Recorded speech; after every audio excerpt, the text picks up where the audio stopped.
Hello everyone, and welcome back to our channel, Forever in Memory. In this video, we'll be honoring American celebrities who have passed away today and in recent days, along with other notable figures from around the world. Before we begin, please show your support by giving this video a like. It really helps the channel. Thank you. And let's get started.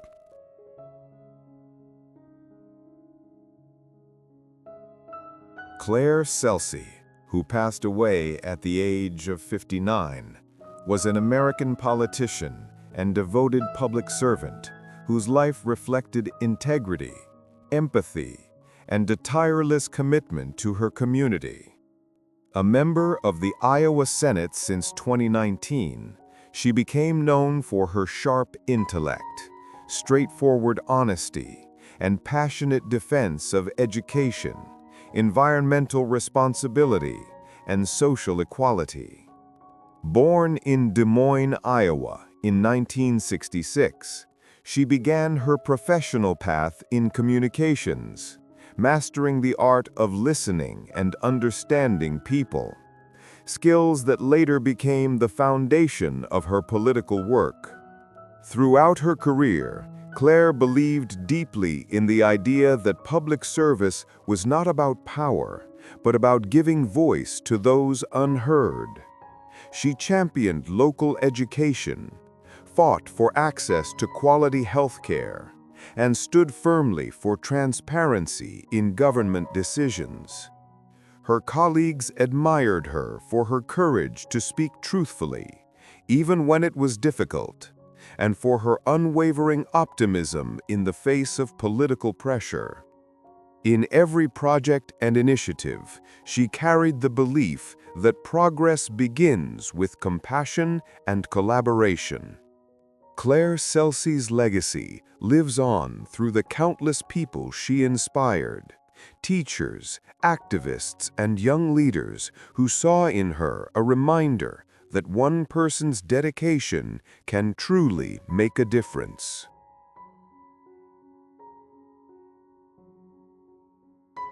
Dana Drabova, who passed away at the age of 64, was a Czech physicist, nuclear safety expert, and a respected public figure whose calm intellect and sense of duty shaped the modern understanding of nuclear energy in Central Europe. Born in 1961 in Prague, she devoted her life to science and public safety, becoming one of the most trusted voices in her field. As the long-serving chairwoman of the State Office for Nuclear Safety, Drabova guided the Czech Republic through decades of technological progress, always emphasizing responsibility, precision, and the protection of people and the environment. Her clear, measured communication style earned her the nickname the First Lady of the Atom, as she became not only a scientist, but also an educator who could make complex issues understandable to everyone. Beyond her scientific achievements, Dana Drabova was admired for her humility and unwavering moral compass. She entered public service with the same discipline she brought to her laboratory work, methodical, patient, and rooted in truth. Throughout her career, she advocated for international cooperation in nuclear safety, believing that knowledge should unite, not divide nations. Her legacy remains one of brilliance and trust. To those who worked with her, she was more than an expert. She was a symbol of rationality and courage in an age of uncertainty. Dana Drabova's voice, always calm and full of wisdom, will continue to echo in the scientific community she helped shape. John Woodvine, who passed away at the age of 96, was an English actor of remarkable depth and presence, remembered for his commanding voice and dignified performances on stage and screen. Born in South Shields in 1929, he trained at the Royal Academy of Dramatic Art and soon became one of Britain's most respected character actors. Over the decades, his work spanned theater, film, and television, bringing intensity and intelligence to every role. Audiences across generations knew him from his appearances in An American Werewolf in London, Z-Cars, and Doctor Who, where his performances carried both authority and emotional nuance. On stage, he was a longtime member of the Royal Shakespeare Company, where he brought Shakespeare's language to life with rare clarity and power. John Woodvine's career reflected his deep respect for the craft of acting, precise, patient, and honest. He believed that every role, no matter how small, was a chance to reveal something true about the human condition. Colleagues remembered him as a generous mentor, a man who valued integrity above fame. His legacy endures not only through the characters he portrayed, but through the quiet professionalism that defined his life.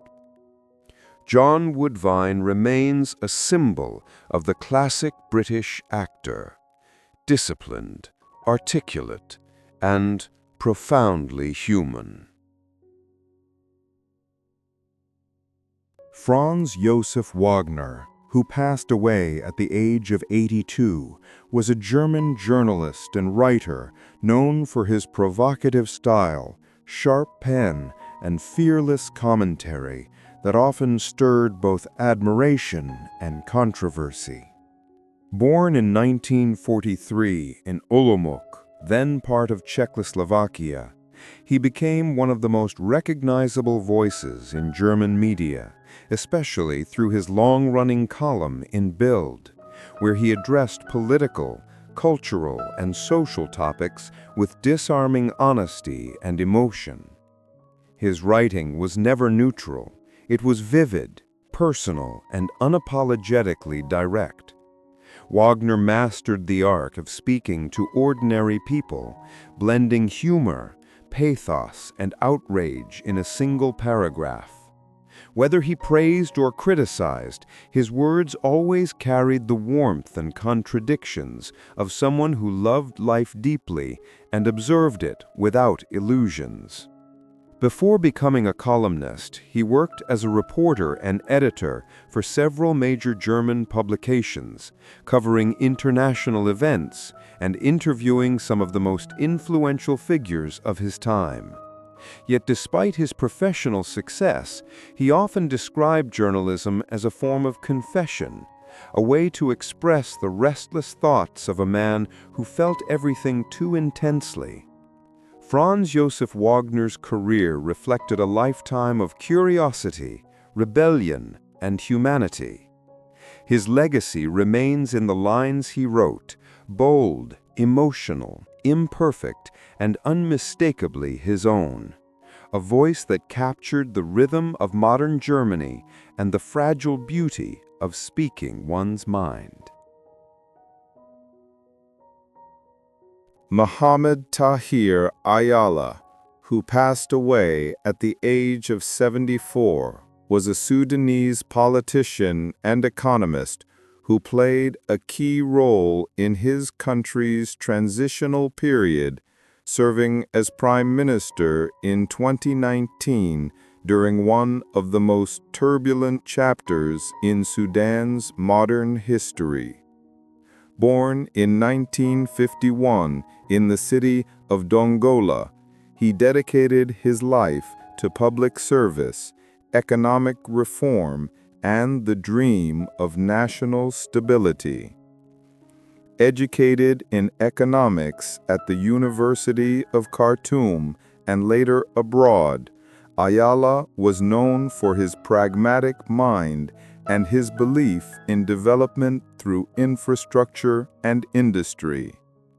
Before becoming prime minister, he served as governor of the Red Sea State and later of Gezira State, where he earned a reputation for effective governance and a hands-on approach to regional challenges. His brief tenure as prime minister came at a time of deep unrest as Sudan faced protests, political change, and the hope for democracy after decades of authoritarian rule. Through these challenges, Ayala sought to balance reform with order, often standing between the demands of the people and the complexities of the state. Mohamed Tahir Ayala's legacy is that of a leader who tried to bridge Sudan's past and its uncertain future. He will be remembered as a figure of discipline and resilience, a man who believed that progress required patience and that even in chaos, duty to one's nation must come first. Ahmed Taleb Ibrahimi, who passed away at the age of 93, was an Algerian politician, intellectual, and statesman whose long public career helped shape the nation's post-independence identity. Born in 1932 in Sétif, he grew up during the final years of French colonial rule and became part of the generation that dreamed of a free and self-determined Algeria. Trained as a physician before entering politics, Ibrahimi brought to public service the precision of a scientist and the conviction of a patriot. As Minister of Education from 1965 to 1970, he led major reforms that aimed to rebuild Algeria's school system, restoring Arabic language and culture to a central place in national life after decades of colonial suppression. His vision was to create an education rooted in heritage, yet open to progress, one that could prepare Algerian youth for the modern world without losing their identity. Later, as Minister of Foreign Affairs from 1982 to 1988, Ibrahimi became one of the country's most respected diplomatic figures. He represented Algeria with dignity and independence, promoting dialogue and peace across Africa and the Arab world. His speeches were known for their balance of intellect and moral conviction, reflecting a belief that diplomacy should serve not power, but justice and understanding among nations. Even after leaving government, Ahmed Taleb Ibrahimi remained a moral voice in Algerian public life. Through his writings and lectures, he continued to advocate for cultural renewal, unity, and moderation in times of division. His legacy endures in the generation of students, thinkers, and diplomats he inspired, a testament to a life devoted to learning, integrity, and the enduring idea of an Algeria guided by wisdom and dignity. Ronnie Coleman was born on May 13, 1964, in Monroe, Louisiana, a small town surrounded by endless fields, humid air, and the quiet rhythm of Southern life. From his earliest years, there was a sense of calm determination in him, a stillness that would later turn into the storm of power the world came to admire. He grew up in a modest family, where values of hard work and faith were not just spoken but lived every single day. His mother, Jessie Benton, worked tirelessly to raise her children, and young Ronnie learned early that strength had many faces. Sometimes it was the strength to lift weights, and sometimes it was the strength to keep moving forward when life tested you. At school, he showed a natural gift for sports. Football became his first love, not for glory, but for the discipline it demanded. His teammates often said he was quiet but relentless, never backing down, always pushing harder. When he entered Grambling State University, he joined the football team and played as a middle linebacker, carrying with him that same intensity. There, he learned what it meant to lead, to endure, and to sacrifice. In 1986, he graduated with a degree in accounting, stepping into adulthood with no idea that his life was about to take a completely different turn. After finishing college, he moved to Texas in search of work and stability. Life wasn't easy. Despite his education, jobs were scarce, and Ronnie soon found himself working as a police officer in Arlington, Texas. It was an honest job, full of long nights and unpredictable days, but it was there, among his colleagues and daily patrols, that destiny quietly walked into his life. One day, a fellow officer noticed Ronnie's natural build and invited him to a local gym, Metroflex Gym, a place that would change everything. It wasn't fancy. The air smelled of iron, chalk, and sweat. But the moment he walked in, something inside him came alive. The sound of weights, the raw energy, the quiet war between body and will. It all spoke to him in a language he didn't yet fully understand. Under the guidance of Brian Dobson, the gym owner and trainer, Ronnie began to lift seriously. The weights were heavy, but his determination was heavier. He didn't complain, didn't make excuses. He just trained every day with the same discipline that once carried him through the football field and the long patrol shifts. People around him soon realized that this man had something extraordinary, not just physical strength, but an indomitable mind. The gym became his sanctuary, the place where he could release the exhaustion of daily life and reshape himself into something greater. Ronnie's transformation was not sudden. It was forged through years of silent repetition, through the countless sets done after everyone else had gone home. He wasn't driven by fame or recognition, only by the pure love of challenge. In those early years, when he competed for the first time and didn't win, he didn't feel defeated. He saw every loss as a lesson, every ache as a sign that he was alive and evolving. Behind his calm smile was a fire that refused to fade. Those who trained with him often said he had a strange kind of joy in suffering. The harder it got, the more alive he seemed. He believed pain was not the enemy, but a teacher. That belief would become the foundation of everything he achieved. When he lifted weights, it wasn't just his body that moved, it was his spirit. He carried within him the soul of a worker, a fighter, a believer. By the time the world began to notice him, Ronnie Coleman had already lived 1,000 small battles inside that hot Texas gym. Every rep was a quiet promise to himself, to be better, to go further, to honor the gift of strength he had been given. He was still the same humble police officer, still serving his community by day and transforming his body by night. But beneath that uniform and that modest smile, a legend was forming, one that would soon redefine what human power could look like. As the 90s unfolded, Ronnie Coleman's life entered a new rhythm, one that balanced duty, discipline, and an unrelenting hunger for progress. By day, he wore the blue uniform of the Arlington Police Department, patrolling the quiet streets and helping those in need. By night, he transformed into something else entirely, a force of nature inside the walls of Metroflex Gym.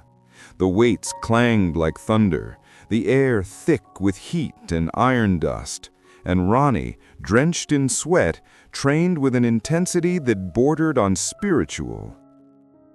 His coach, Brian Dobson, saw the transformation firsthand. Under his mentorship, Ronnie prepared for local competitions, though few could imagine that this quiet officer with a shy smile would one day dominate the bodybuilding world. He entered his first contest, the Mr. Texas Championship in 1990, and won both the heavyweight and overall titles. It was a beginning, not yet a legend, but the spark that would ignite one. Yet even after that victory, Ronnie remained humble. When others celebrated, he went back to work the next day, serving his community, patrolling the same neighborhoods. Fame had no hold on him. The iron did. In the years that followed, the bodybuilding world began to change, and so did Ronnie. He entered competitions but rarely placed high. Many would have quit after repeated disappointments, but quitting was not part of his vocabulary. For him, every loss was a step closer to mastery.